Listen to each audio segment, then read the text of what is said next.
Hello বন্ধুরা, আবার চলে এসেছি নতুন একটা ব্লগ নিয়ে। অনেকদিন পর আশা করছি তোমরা সবাই ভালো আছো, আমিও খুব ভালো আছি। আজকের মেন ব্লগটি হলো, আমার কাছে একটা ফ্লিপকার্টে 500 টাকা গিফট ভাউচার রয়েছে। সেই গিফট ভাউচার থেকে আমি কিভাবে ফ্লিপকার্টের ওয়ালেটে অ্যাড করবো, দেন ফ্লিপকার্টের ওয়ালেট থেকে কিভাবে আমি কোনো কিছু পারচেস করব, সেই জিনিসটা তোমাদের সমস্ত ডিটেলস দেখাবো। তোমরা হয়তো অনেকেই জানো, আর যারা জানো না তারা চট করে একবার দেখে নিও, যাতে তোমরা ফিউচারে যদি কোনো কিছু গিফট ভাউচার থেকে পারচেস করতে যাও তাহলে তোমাদের কাছে ইজি হবে জিনিসটা। চলো তাহলে একবার দেখে নাও কিভাবে কি করছি, সমস্ত কিছু কিন্তু ডিটেলসে থাকবে। চলো, এই যে দেখতে পাচ্ছ আমার কাছে ফ্লিপকার্টে গিফট ভাউচার রয়েছে 500 টাকার। তো সঙ্গে রয়েছে ভাউচার কোড এবং পিন। এই দুটো জিনিস কিন্তু আমার, যখন আমি রিডিম করব ফ্লিপকার্ট অ্যাকাউন্টে, এই দুটো জিনিস কিন্তু আমার লাগবে। চলো তাহলে কিভাবে আমি রিডিম করছি তোমরা তাহলে দেখে নাও। আমি পুরো প্রসেসটা কিন্তু মোবাইলেই করছি, তো তোমরা মোবাইল থেকে দেখলে হয়তো তোমাদের সুবিধাই হবে।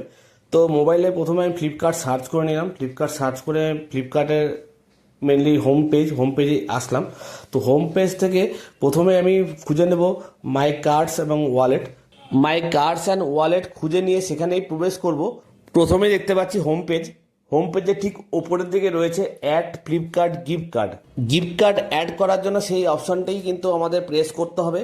প্রেস করার পরে কিন্তু আমাদের কাছে একটা উইন্ডো ওপেন হলো, যেখানে গিফট কার্ড ডিটেলস দেওয়ার জন্য বলছে। সেখানে দুটো অপশন রয়েছে, একটা গিফট কার্ডের কোড আর একটা গিফট কার্ডের পিন।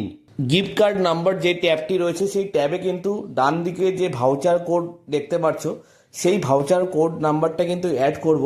ভাউচার কোড নাম্বার হলো 6000170394688450। দেন নিচে গিফট কার্ড পিন, ডান দিকে যে পিন অপশনটি দেখতে পাচ্ছ সেই পিন নম্বরটাই কিন্তু গিফট কার্ড পিনে এন্ট্রি করব 141155। দেন অ্যাপ্লাই করে দেব। অ্যাপ্লাই করার পরে কিন্তু 500 টাকার গিফট ভাউচারটি কিন্তু অ্যাড হয়ে গেছে। দেখতে পাচ্ছ গিফট কার্ড বাঁদিকে রয়েছে আর ডান দিকে RS500। এইবার তোমাদের দেখাবো গিফট কার্ড দিয়ে কোনো কিছু যদি পারচেস করতে যাই আমি ফ্লিপকার্টে, কিভাবে পারচেস করব সেটাই তোমাদেরকে এখন দেখাবো। আমার ফ্লিপকার্টের অ্যাকাউন্টে কয়েকটা জিনিস কার্ট করে রেখেছিলাম, যাতে পরবর্তীকালে কিনতে গেলে বেশি খুঁজতে না হয়। তো তার জন্যই আমি এখন আমার যে কার্ট রয়েছে সেই কার্টে গিয়ে যে প্রথম টেবিলটি রয়েছে সেই টেবিলটি এখন তোমাদেরকে পারচেস করে দেখাবো থ্রু গিফট কার্ড। তো আমি এখন বাই নাও সিলেক্ট করে দেন কন্টিনিউ একটা অপশন এলো, সেখানে সমস্ত কিছু ডিটেলস দেখাচ্ছে। টেবিলটির দাম 1640। এবার দেখতে পাচ্ছ একটা অপশন ইউজ গিফট কার্ড ওপরের দিকে। ইউজ গিফট কার্ডটা যদি আমি সিলেক্ট করি তাহলে অটোমেটিকলি আমাদের 1640 টাকা রয়েছে, সেখান থেকে কিন্তু ডিডাক্ট হয়ে 1140 টাকা কিন্তু দেখাবে। তো আমি ওটা ইউজ করার পরেই কিন্তু এখানে আমার কাছে ওটিপি আসে, যে ওটিপিটা আমি যেই সিলেক্ট করব তখন অটোমেটিকলি ওই গিফট কার্ডের গিফট ভাউচার যেটা 500 টাকা রয়েছে সেটা কিন্তু অটোমেটিকলি টোটাল টাকার থেকে ডিডাক্ট হয়ে যাবে। এক্সট্রা 1140 যেই টাকাটা থাকবে সেটাই কিন্তু আমাকে পেড করতে হবে এই পার্সেলের ক্ষেত্রে। আমার ফ্লিপকার্ট অ্যাকাউন্ট থেকে গিফট ভাউচার অ্যাড করে আর কিছু টাকা পেমেন্ট করে কিন্তু আমি এই টেবিলটা কিনেছিলাম। টেবিলটা কিন্তু বেশ সুন্দর, খুব সুন্দর। আর এই হলো আমার টেবিল।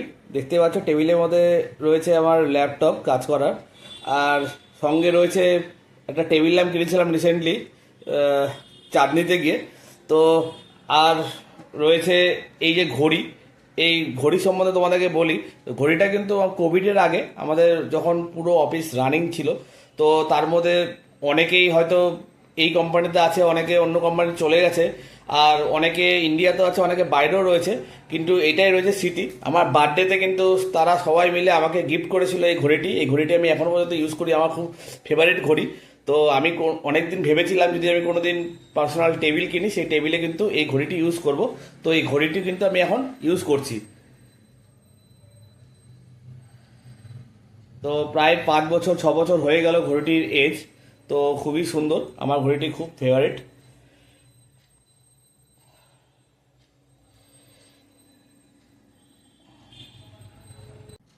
তো বন্ধুরা, আশা করছি তোমাদের কাছে জিনিসটা পুরোটাই ক্লিয়ার হলো। তোমরা যারা জানো না তো কিভাবে আমি ফ্লিপকার্টে ভাউচার থেকে ফ্লিপকার্টে অ্যাকাউন্টে আমি অ্যাড করলাম, দেন সেখান থেকে আমি কিভাবে পারচেস করছি, তোমাদের কাছে জিনিসটা পুরোটাই আশা করছি ক্লিয়ার হলো।